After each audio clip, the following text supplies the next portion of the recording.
पश्चिम बंगाल की पूर्व मुख्यमंत्री ममता बनर्जी ने चुनाव आयोग को पत्र लिखकर रियल तृणमूल कांग्रेस से जुड़ी जांच प्रक्रिया को जल्द से जल्द पूरा करने की अपील की है। उन्होंने आयोग से ऋतव्रत बनर्जी की शिकायत पर जारी जांच को बिना कोई नई समय सीमा दिए जल्द समाप्त करने की मांग की है। ममता बनर्जी ने अपने पत्र में लिखा है कि चुनाव आयोग के निर्देश अनुसार मैंने 6 जुलाई 2026 को ही अपना जवाब आयोग और ऋतव्रत बनर्जी को ईमेल और स्पीड पोस्ट के जरिए भेज दिया था। दूसरी तरफ आयोग ने ऋतव्रत बनर्जी को जवाब देने के लिए पहले 10 जुलाई तक और बाद में उनकी याचिका स्वीकार करते हुए 25 जुलाई 2026 तक 15 दिनों का अतिरिक्त वक्त दिया था। 25 जुलाई की बढ़ी हुई समय सीमा बीत जाने के बाद भी उन्हें कोई जवाब नहीं मिला है, जिससे स्पष्ट हो गया है कि विरोधी पक्ष के पास उनके तर्कों का कोई जवाब नहीं है। बार बार समय सीमा बढ़ाकर ऋतव्रत बनर्जी और उनके साथियों को झूठे सबूत तैयार करने का मौका दिया जा रहा है, क्योंकि उनकी मूल शिकायतों में कोई मेरिट नहीं है। इस विवाद के गंभीर राजनीतिक परिणाम पश्चिम बंगाल की राजनीति पर पड़ रहे हैं। न्याय प्रणाली में विश्वास बनाए रखने के लिए अब और समय ना दिया जाए और आयोग 2 जुलाई 2026 को शुरू की गई अपनी जांच को जल्द से जल्द पूरा करे। अब सवाल है कि दोनों गुट क्या दावे कर रहे हैं और उन दावों के पीछे के तर्क क्या हैं। तो पहले बात ममता बनर्जी की। ममता बनर्जी पार्टी की संस्थापक और अध्यक्ष हैं, तो ऋतव्रत बनर्जी का बागी गुट 60 विधायकों के समर्थन का दावा करता है। ममता का दावा है कि असली टीएमसी का नेतृत्व वही करती हैं। ऋतव्रत गुट खुद को असली टीएमसी बता रहा है।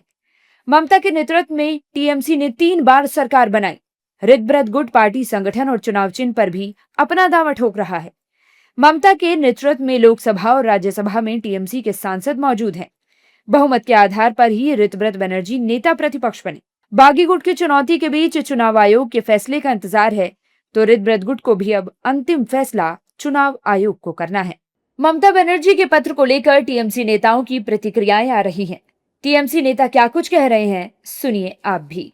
हम लोग का पास से वो जो डॉक्यूमेंट मांगा था हम लोग दे दिया है, लेकिन जो लोग भाजपा का पैट्रोनाइजेशन से डिस्टर्ब कर रहा है, पहले 3 दिन, फिर 5 दिन, फिर 15 दिन, उसको तो टाइम ही टाइम लगता है और टाइम खत्म हो गया है। According to law we are right, ये वो लोग समझता है, इसीलिए उसका टाइम जरूरत है। टाइम टाइम टाइम टाइम, तो कितना टाइम देंगे उसको? इसीलिए ममता बनर्जी, हमारा लीडर, हमारा सुप्रीमो, खत लिखा है इलेक्शन कमीशन को। ये क्या कर रहे हो आप लोग? ममता बनर्जी ने इलेक्शन कमीशन को लिखा है और उनसे कहा है कि आप पक्षपाती रवैया अपनाए हुए हैं। You are biased. You have given 2 opportunities to the Balis Chata, the traitors in the assembly of West Bengal who left TMC. You gave them twice the opportunity and they have not yet come to you. How can you do that? क्योंकि election commission को जवाब देना चाहिए कि 2-2 बार आपने क्यों उनको अवसर दिया। जो ममता बनर्जी जी की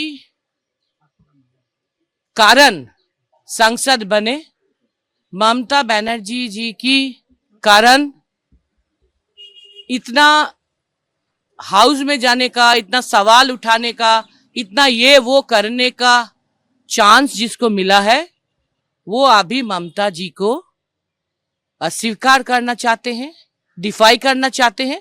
तो उसको हम मनुष्य नहीं समझते, और जिसको हम मनुष्य नहीं मानते उसके कोई भी काम पर हम कोई रिएक्शन नहीं देना चाहते हैं, देना पसंद नहीं करते, देना ठीक नहीं समझते।